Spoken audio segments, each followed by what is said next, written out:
निराजन गुरु sir की तरफ से जय हिंद। प्यारे बच्चों, आज आधुनिक भारत के पार्ट 2 के भारतीय स्वतंत्रता आंदोलन पार्ट 1, ये 2 पार्ट में हम आपको बताएंगे। भारतीय स्वतंत्रता आंदोलन के पार्ट 1 और पार्ट 2 बताएंगे।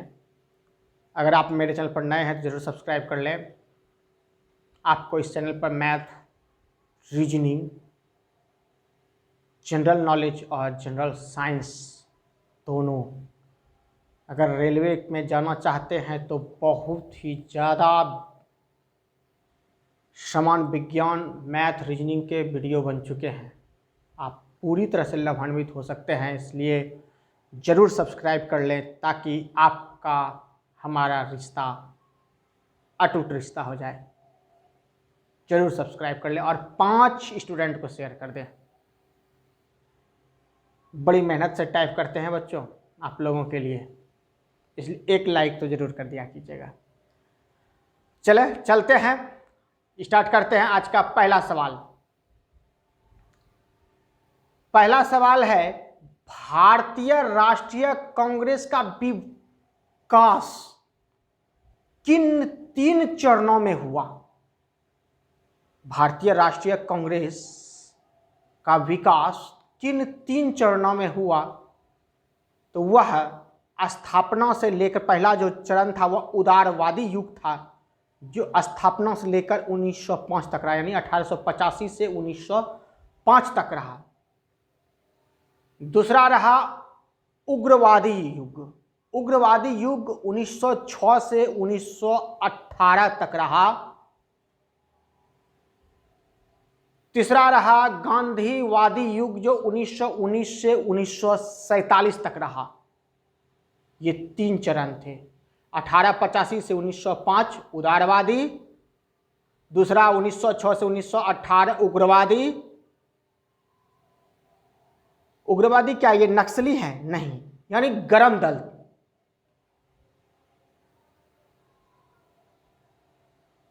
तीसरा गांधीवादी युग, यानी गांधी जी के आंदोलन का शुभारंभ हुआ था।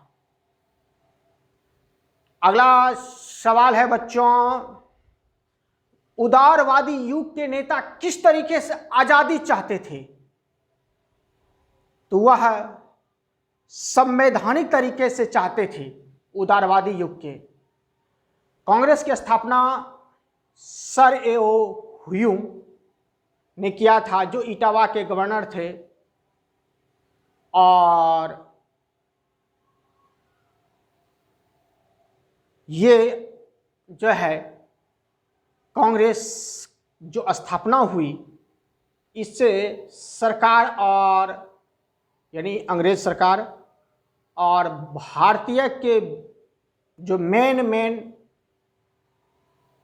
देशभक्त लड़ाकू थे, यानी राष्ट्रभक्ति कूट जिसमें भरी थी, उनके बीच हुए समझौतों और उनके बीच में हुए क्रियाकलापों का जो है काम हुआ करता था।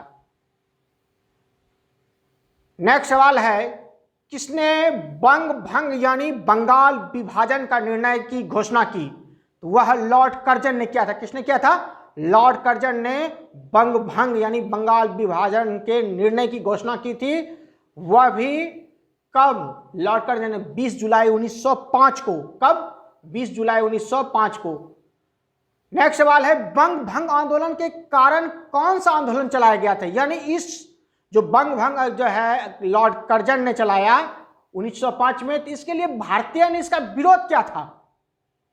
तो वह आंदोलन कौन था? तो वह आंदोलन था स्वदेशी आंदोलन, जो कलकत्ता में प्रारंभ हुआ था। कहां हुआ था?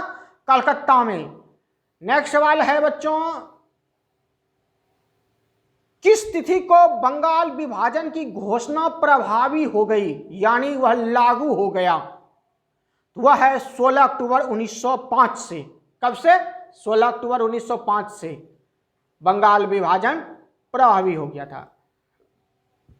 नेक्स्ट सवाल है, 16 अक्टूबर 1905 को पूरे बंगाल में किस दिवस के रूप में मनाया गया? तो यह शोक दिवस के रूप में मनाया गया। किस दिवस के रूप में? शोक के दिवस के रूप में, क्योंकि 16 अक्टूबर 1905 को बंगाल विभाजन पूरी तरह से लागू हो गया था। नेक्स्ट सवाल है, स्वदेशी आंदोलन के दौरान कौन सा राष्ट्रवादी नारे लगाए गए थे? स्वदेशी आंदोलन जो बंग भंग के विरुद्ध में हुआ था, तो उसमें नारे 3 लगे थे। 3 नारे थे। वो 3 नारे थे, वंदे मातरम पहला, दूसरा बंगाल एक है, तीसरा विभाजन नहीं चाहिए। नेक्स्ट सवाल है, राष्ट्रीय शिक्षा परिषद की स्थापना कब की गई थी? यह 15 अगस्त 1906 को की गई थी। कब? 15 अगस्त 1906 को। नेक्स्ट सवाल है, स्वदेशी आंदोलन के अवसर पर रविन्द्रनाथ ठाकुर को रविन्द्रनाथ टैगोर भी कहते हैं, कौन सा गीत लिखा था? तो वह लिखा था अमार सोनार बांग्ला, अमार सोनार बांग्ला।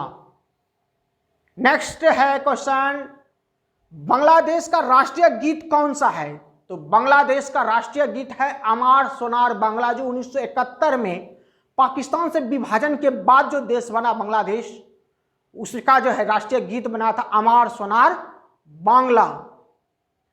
बांग्लादेश को पूर्वी पाकिस्तान कहा करते थे, बांग्लादेश को पूर्वी पाकिस्तान कहा करते थे, लेकिन 1971 में जो है पाकिस्तानी सरकार ने पूर्वी पाकिस्तानी यानी पश्चिमी पाकिस्तान की सरकार ने पूर्वी पाकिस्तानी में से जो नेता चुनकर आए थे उनके साथ गद्दारी करना स्टार्ट कर दिया। इसलिए वहाँ जो है आंदोलन हो गया और उस आंदोलन में बंगाल यानी पाकिस्तान जो है 2 भाग में बट गया, एक बांग्लादेश के रूप में, दूसरा पाकिस्तान के रूप में।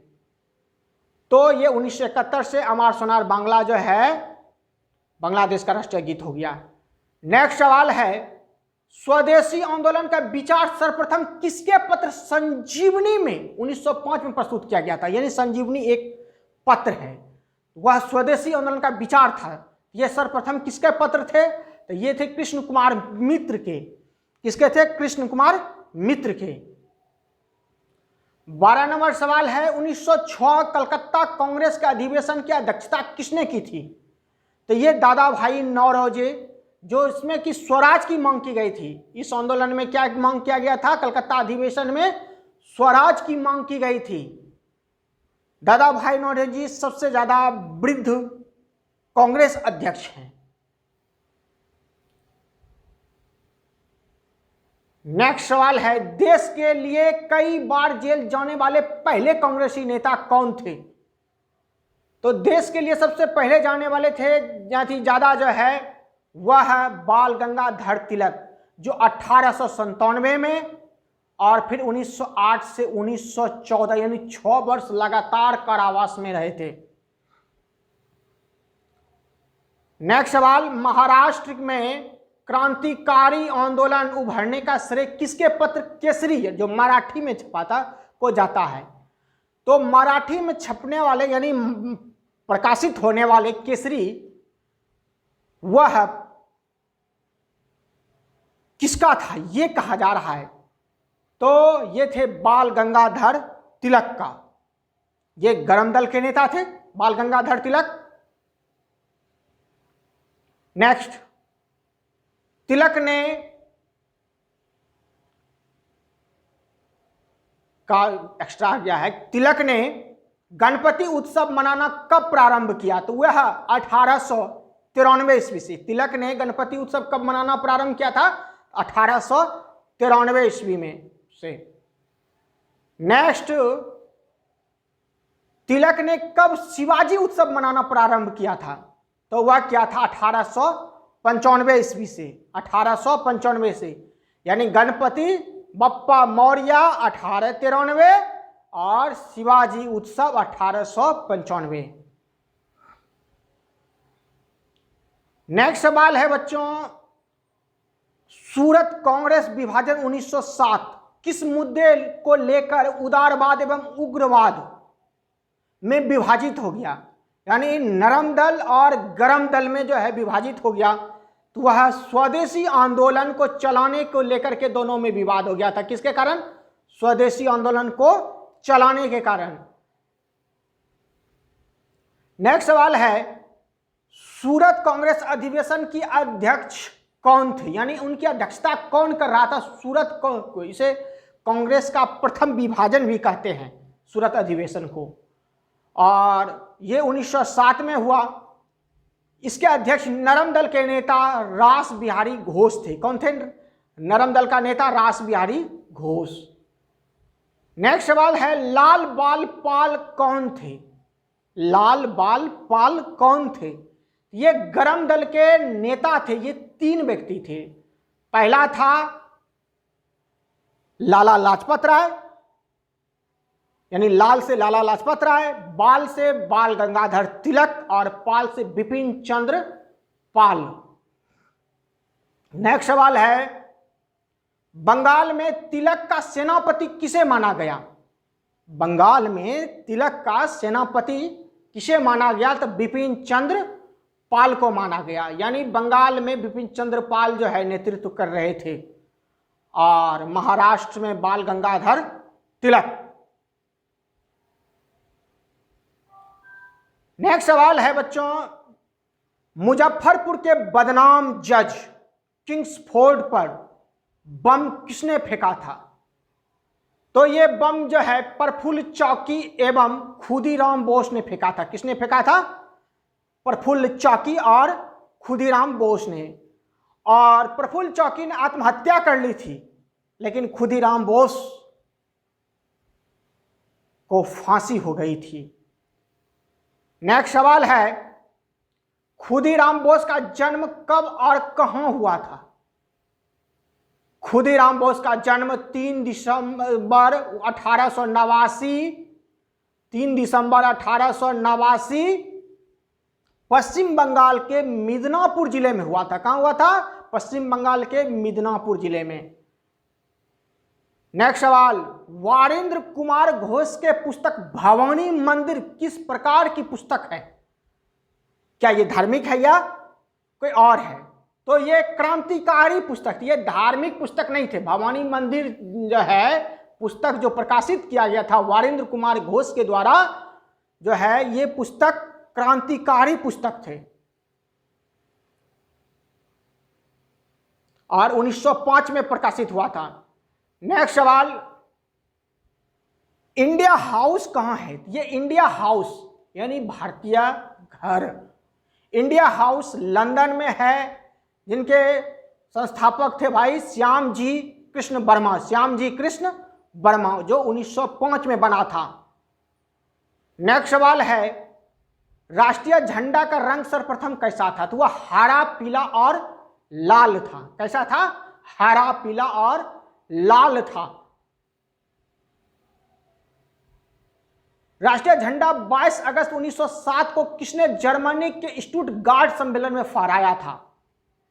तो यह झंडा जो है 22 अगस्त 1907 को जर्मनी के स्टुटगार्ट सम्मेलन में फहराया था भारतीय मूल की फ्रांसीसी नागरिक मैडम भिकाजी रुस्तम कामा ने जो है ये फहराया था, जिसे कि भारतीय राष्ट्रीय झंडे का डिजाइनर भी कहते हैं।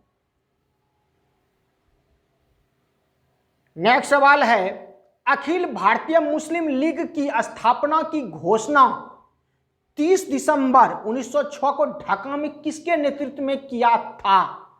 यानी मुस्लिम लीग की जो स्थापना हुई थी 30 दिसंबर 1906 को कहां हुई थी? ढाका में हुई थी। तो किसके नेतृत्व में हुई थी? तो इसकी स्थापना जो हुई थी वह सलीमुल्लाह एवं आगा खान के नेतृत्व में। किसके? सलीमुल्लाह और आगा खान के नेतृत्व में। नेक्स्ट सवाल है बच्चों, मुस्लिम लीग के प्रथम निर्वाचित अध्यक्ष कौन थे? मुस्लिम लीग के प्रथम निर्वाचित अध्यक्ष कौन थे? तो वह वकार उल मुल्क मुश्ताक हुसैन थे। कौन थे? वकार उल मुल्क मुश्ताक हुसैन, ये मुस्लिम लीग के प्रथम निर्वाचित अध्यक्ष थे। नेक्स्ट, मुस्लिम लीग के संस्थापक अध्यक्ष कौन थे? यानी जिस समय स्थापना हुई थी उस समय जो थे वह कौन थे अध्यक्ष? वह नवाब सलीमुल्लाह थे। यानी नवाब सलीमुल्लाह अध्यक्षता किए थे तब, जब उनकी स्थापना हुई थी तब। लेकिन जब इलेक्शन हुआ उस मुस्लिम लीग में तो वह कौन बन गया? उनका वकार उल मुल्क मुश्ताक हुसैन जो है अध्यक्ष बन गया। नेक्स्ट सवाल है बच्चों, मुस्लिम लीग के संविधान 1907 में कहां बना था? तो वह कराची में बना था। कहां बना था? कराची में बना था। नेक्स्ट सवाल है, मुस्लिम लीग का प्रथम अधिवेशन कहां और किसकी अध्यक्षता में हुआ था? तो मुस्लिम लीग का प्रथम अधिवेशन अमृतसर 1908 ईस्वी में आगा खान के अध्यक्षता में हुआ था। नेक्स्ट सवाल है, लंदन में भारत सचिव के राजनीतिक सहायक कर्जन वायली को किसने गोली मारकर हत्या कर दी थी? लंदन में भारत सचिव के राजनीतिक सहायक कर्जन वायली को किसने गोली मारकर हत्या कर दी? राजनीतिक भारत का सचिव के राजनीतिक जो है सहायक क्या था? तो भारत को चलाने के लिए जो है अंग्रेज एक सचिव की है जो है कमेटी बनाई थी जो निगरानी करता था भारत में शासन का।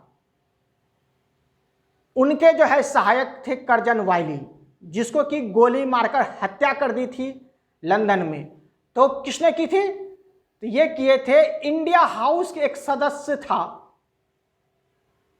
इंडिया हाउस जो श्यामा जी ने बनाए थे, श्याम जी ने, और उनका एक सदस्य था मदन लाल धिंगड़ा, जो 8 जुलाई 1909 को जो है 8 जुलाई 1909 को गोली मार करके जो है उनकी हत्या कर दी थी। किसका? कर्जन वायली का। किसका? कर्जन वायली का। नेक्स्ट सवाल, मदनलाल धिंगड़ा को कहां फांसी दे दी गई? तो मदनलाल धिंगड़ा को पेंटविले जेल लंदन में 16 अगस्त 1909 को फांसी दे दी गई। नेक्स्ट सवाल है, मार्ले मिंटो सुधार अधिनियम 1909 का मुख्य उद्देश्य क्या था? बड़ा ही खराब मार्ले मिंटो सुधार अधिनियम था भारत के लिए, मेरी नजरों में।